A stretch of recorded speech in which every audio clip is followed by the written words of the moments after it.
In this world, the human connection is considered the most powerful. It is believed that you can judge a man's true power by the friends he has. There is a saying in English, "It's not what you know, it's who you know." This saying is quite relevant in today's world, and you could profit from it. A lot of people have the habit of criticizing friendly people. Even I used to think like that.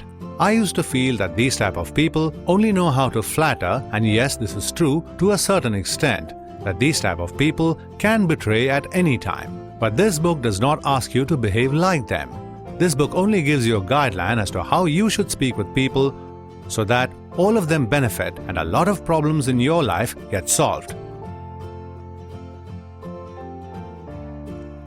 Now I'd like to share 5 tips with you that will give you results right away. Number 1. Show genuine interest in others. Most of the time, everyone thinks that they are the most interesting. Your interest may not match with the others. Possibly you may like reading a book or discussing philosophy. The other person may like to talk only about his puppy's cute looks, or she may be obsessed only about her hair. The most important point, which you should never forget, is that when you meet a new person, you should ask more questions about him or her. That does not mean that you don't talk about yourself during the conversation, but remember, let it be about the other person the majority of the time. Now you will wonder what type of questions you should ask. You will automatically get the answer to this if you just remember that every human life is unique like a snowflake. And the questions will flow quite naturally whenever you want to know about someone.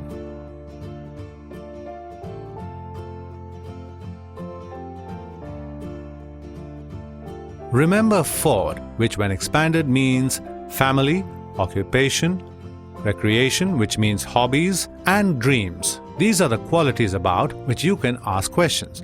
The second tip is that whenever you meet someone, you must remember that person's name. In any language, the most important word for us is our own name. And if you have a difficulty in remembering the name, ask for its spelling, meaning, or pronunciation. When you do this, you will remember their name better. If you meet someone after a long time, and if that person remembers your name, then you like that person even more. You can use this fact to your advantage. Third point, never tell anyone directly that he is wrong. I used to make this mistake quite often. Whenever I would hear someone telling something wrong or pronounce a word wrongly, I used to correct him then and there.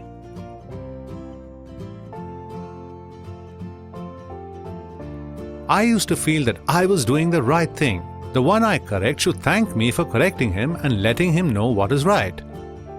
Wrong. Most of the time, people do not like to be told that they are wrong. Whenever you want to tell someone that he is wrong, never tell him directly.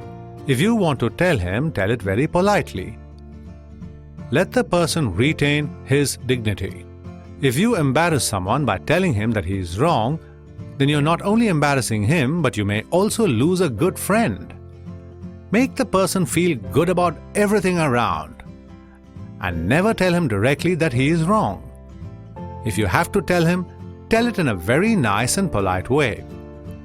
Point 4. Give a dog a good name. This is an absolute classic technique. I still remember when I was in school, the teacher used to make the most mischievous boy the monitor. That mischievous boy would then behave well because of the good position and responsibility given to him. Similarly, if you want someone's behavior to improve, then treat him in such a way that he is important. In this manner, by giving him a good reputation, you can trick him into good behavior. People often feel misunderstood. When they feel that finally there is someone who can understand them, they are always ready to help you in whatever manner they can. And the last tip is, please be good enough to admit your mistakes. When you admit your mistakes, people start trusting you more. This is the best way to show that no one is perfect. If you want to bring an improvement in the behavior of a mischievous and loud child,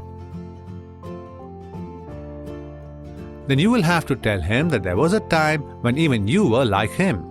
Once you tell him that you are also like him, then the child will not feel lonely.